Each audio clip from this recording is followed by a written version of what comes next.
अस्सलाम वालेकुम जी, काश्तकार भाइयों चलते हैं बात करते हैं कि गंदम के फ़ौरन बाद आप कौन-सी ऐसी फ़सल लगाएँ, जो कि 35 से 40 दिन के अंदर जो है फ़ी एकड़ आपको तकरीबन 1 लाख रुपए के करीब जो है वो मुनाफ़ा दे जाए।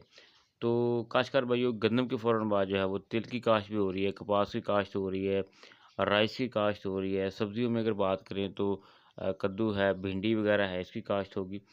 इसके साथ-साथ चाराजात में जो है मकई है, अब ज्वार भी है, उसके साथ बाजरा भी है और उसके साथ-साथ जो है आपकी जो मेन जो फ़सल है वो जंतर की फ़सल है। इसे आप ढांचा भी कहते हैं। तो काश्तकार भैया सबसे जो आपके लिए जो मौज़ू और मुनासिब होगी वो जंतर की फ़सल होगी। अगर आप इसे काश्त करते हैं तो याद रखें कि कम खर्चे के साथ ये आपको 35 से 40 दिन के अंदर जो है वो 1 लाख रुपया कमा कर देगी। इसका बड़ा अरूज होना है क्योंकि आपको पता है कि जून के दूसरे हफ्ते जाकर बकरा ईद होगी और बकरा ईद के ऊपर जो है इसकी बहुत ज़्यादा डिमांड होती है ढांचे की।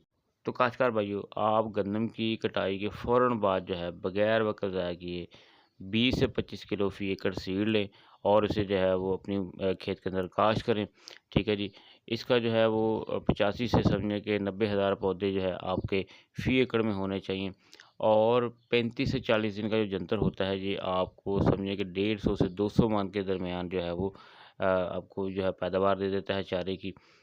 तो ये अगर ₹500 मन भी हो, तो फिर भी जो है आपको 1 लाख के करीब जो है वो फ़ायदा दे जाएगा। तो लिहाज़ा कोशिश करें कि जल्दी से जल्दी इसे काश्त करें। अब करेंगे कि जब आप इसे काश्त करें, तो ज़मीन को इस तरह से जैसे आप बरसीम काश्त करते हैं, पानी से भरने के बाद उसको छट्टा लगाएँ, तो ये 24 से 48 घंटों में अपना जो है वो जर्मिनेशन कर जाता है और दरमियान में एक आध जो है वो बारिश भी पड़ जानी है मई के आखिर में या जून के शुरू में भी, तो ये उससे पानी से जो है वो मुकम्मल तौर पर तैयार हो जाता है। बाकी इसकी खाद की ज़रूरत नहीं है। जब आप कटाई करवाएँ तो 1 डेढ़ फुट ऊपर रख के करवाएँ। बाकी जो बाद में इसमें बाहर निकले तो उससे जो है वो आप सब्ज़ खाद के तौर पर ज़मीन के अंदर जो है वो मिक्स कर सकते हैं।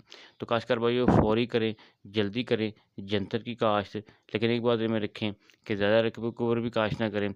जितना मुनासिब आपको लगे उतना काश्त करें ताकि आपका फ़रोख्त भी हो जाए। शुक्रिया जी।